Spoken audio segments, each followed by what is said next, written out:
There are moments in life when everything falls apart, when we lose everything we've worked for, or even the person we love most. We may be looking back, holding on to the past, hoping they will return. This story will show you why true healing begins when you move on and take even one small step forward. In a small town, there lives a young man named David. David is a very hard-working and diligent person. A man once known for his bold ideas and restless ambition. He believes that if you work hard enough, nothing is impossible. With this conviction, he builds a business from the ground to the top. Sleepless nights, endless effort. So much sacrifices he made. For a while, it pays off. His name carries weight. His voice commands respect, and his dream seems unstoppable. But success is fragile. One storm can undo years of effort. A few wrong decisions lead to debts he cannot escape. A trusted partner betrays him. Opportunities he once counted on vanish overnight. Slowly, what was once thriving begins to crumble. And this is life's first hard truth. Your effort is never wasted, but your effort does not make you invincible. David's business collapses. The people who once gathered to celebrate him now whisper about his failure. Streets that once felt like a stage now feel like a courtroom, where every passerby carries silent judgment. And here's another truth many discover too late. The world rarely remembers how hard you tried, it only remembers where you fell. Yet David does not let go. Every morning, he walks past the old office building. The sign that once bore his company's name has been replaced, but he stands there staring at the doors, as though they might reopen to the life he lost. In his mind, he replays the past, the sound of employees working, the ringing of phones, the laughter that filled the halls. Memories feel louder than the present. And isn't this what many of us do? We return to the ruins, hoping they will give us back the life they once held. But ruins never rebuild themselves. They only remind you of what is gone. At night, David scrolls through old files, contracts and plans. He reads numbers that no longer matter, convinced that if he just looks long enough, he might find the mistake, the single decision that destroyed everything. But looking back never fixes forward. Reflection can teach you, but it cannot rescue you. Still, David clings to the past. Inside, he whispers, "Maybe I can fix it. Maybe I can start again right here." But his silence knows the truth. What broke you is not the thing that will heal you. David is a man at war with himself. By day, he walks through the town with his head low. By night, he lies awake staring at the ceiling. His thoughts circle endlessly around one truth he refuses to accept. He has failed. And failure has a voice. It whispers in his mind, "You are not enough. You ruined everything. You will never rise again." This is the cruelty of failure. It doesn't just take what you built.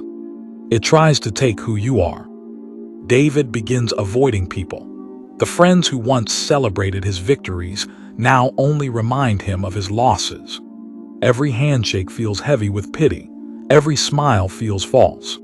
He spends more time alone, replaying his mistakes, chaining himself to the what-ifs. What if I didn't trust him? What if I made a different decision? What if I walked away sooner? But what if is a prison? It locks you in a past you cannot change, while the present passes you by. One morning, David walks past a small shop on the edge of town. The owner, an older man, is sweeping the steps, whistling as he works. David stops for a moment, watching him. The shop is not large, not rich, not famous, yet the man carries himself with peace. And David wonders, how can someone with so little seem happier than me, who once had so much? And here lies another truth. Peace is not found in what you own, but in what you choose to carry. Days turn to weeks. David keeps circling the same places, his old office, the cafe where deals were made, the streets where people once greeted him with respect. He avoids new paths, clinging to the old. This is the trap many fall into.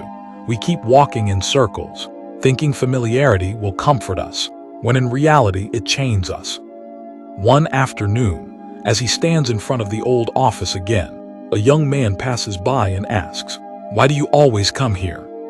David is caught off guard. He shrugs, forcing a smile. "This place, it used to be mine." The boy looks at him and replies, "If it broke you, why do you keep standing in it?" The words cut deep, simple but sharp. And David realizes, sometimes truth doesn't come from the wise, but from the unexpected. Because that's life. The reminders we need most often come from voices we least expect. That night, David cannot sleep. He thinks about the boy's words. "Why do you keep standing in it?" He feels anger rise in him. He doesn't understand what I've lost. But behind the anger there is silence, and in that silence, truth. He is still standing in the place of his breaking, waiting for it to heal him. But broken places do not heal, they only hold scars. And that's the hard truth. Life will not fix you where it broke you. Healing demands movement, healing demands forward. Yet David is not ready. He tries to start small. He sits at his desk, notebook open, attempting to sketch new ideas, new ventures, but the page stays blank. His pen hovers, then drops. Fear grips him. What if I fail again? What if people laugh again? What if I am truly not enough? This is how fear works. It convinces you that trying again is more dangerous than staying stuck. So David closes the notebook. He returns to the cycle of staring at old contracts, walking past old buildings, living in old memories. He is alive, but not living. And isn't that the danger many of us face? To keep breathing, yet stop moving. To exist in the shell of yesterday, while the future waits untouched. One evening, rain falls hard across the town. David stands under the roof of a closed shop, watching the water hit the streets. He sees people rushing, running, moving forward despite the storm. But he stays rooted in place, frozen. And for the first time, he admits to himself, "I am not moving, I am stuck." That is the turning point, because healing begins not when you are strong, but when you are honest. You cannot rise until you admit you have stopped walking. The rain has stopped, but David still stands there, rooted beneath the shop roof, staring at the empty streets. For the first time, he admits it, "I am stuck." And here is a truth many never reach. Healing begins the moment you stop pretending. As long as you hide behind excuses, progress cannot find you. The next morning, David visits an old neighbor, Mr. Elias, a retired teacher known in the town for his wisdom. Elias is sitting outside, tending to his small garden. His hands rough with soil, but his face calm. David greets him quietly. "I don't know why I'm here," he mutters, lowering himself onto the wooden bench beside the old man. Elias looks at him, then back at the flowers. "Sometimes you don't come because you know. You come because you're lost." David sighs, his voice is heavy. "I failed. I built something I thought would last forever, but it collapsed. I can't let go of it, I keep going back." The old man leans on his cane, his eyes sharpen. "Tell me, David, if a glass shatters in your hand, do you keep holding it, hoping the pieces will come back together? Or do you let it go before it cuts you deeper?" David stares at the ground. The answer is clear, yet he feels the weight of resistance inside. And Elias continues, "That office, that business, that name, it broke. You're still holding the pieces. And until you let go, you will keep bleeding." In that moment, David understands something he has ignored for months. Holding on to broken places doesn't keep them alive. It only keeps you wounded. He whispers, "But if I let go, what do I have left?" Elias smiles faintly. "You have yourself." And that is where rebuilding begins. This is the lesson David never saw before. You are always worth more than what you lost. The days that follow are not easy, but they are different.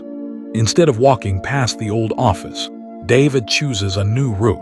He feels the ache to look back, but he forces himself forward. And here is the truth. Change begins with the smallest steps, even when they hurt. He cleans his desk, throwing away stacks of old contracts and balance sheets. Each page feels like part of his identity, but as the papers hit the trash, he feels lighter. Because here is the principle: letting go is not weakness, it is making space for new strength. David begins journaling. At first, the words are broken: anger, regret, self-blame, but slowly new sentences appear. I am still alive. I still have time. I can try again. David's steps are different now. He no longer lingers at the ruins of his past. Each day, he chooses to walk new roads, and slowly, those roads begin to lead him somewhere unexpected. At first, he takes on small work, helping local shopkeepers, advising younger men with their ventures. His pride whispers, "This is beneath you. You once led dozens, now you serve in shadows." But he ignores that voice. And here lies a hidden truth. Rebirth often begins in humility, not glory. Months pass. The small tasks teach him discipline again. The younger men he mentors begin to trust his wisdom. People start to seek his advice, not because he is the man who once succeeded, but because he is now the man who understands. David begins to notice opportunities, small sparks others overlook. He sees a gap in the town, a need for a service no one has thought to provide. He sketches it out, plans carefully, and this time he builds differently. He no longer chases size or applause. Instead, he focuses on strength, sustainability, and purpose, because this is what failure has taught him. Success without wisdom collapses, but success built on lessons endures. The new venture begins modestly: a rented office, a handful of workers, a slow trickle of clients, but it grows. Not overnight, not like before, but steadily, like roots beneath the soil. David feels a familiar fire return, but this time it is tempered. He no longer sees success as proof of his worth. He sees it as a tool to serve, to create, to give back. And that is the greater transformation. True success is not about proving others wrong, but about living true to yourself. Years later, the townspeople no longer whisper about his failure. They speak of his resilience, his ability to rise again. They tell their children, David is the man who fell, but he refused to stay down. And David himself finally understands. His story was never about the fall, it was about the rise. He stands in his new office one evening, looking out at the sunset. The air feels lighter, his chest no longer heavy. He knows he carries scars, but they no longer ache. They remind him only of where he has been and of how far he has come. He whispers to himself, not in doubt this time, but in quiet certainty, I am not what I lost, I am what I chose to rebuild. And with that, David's story finds its rebirth.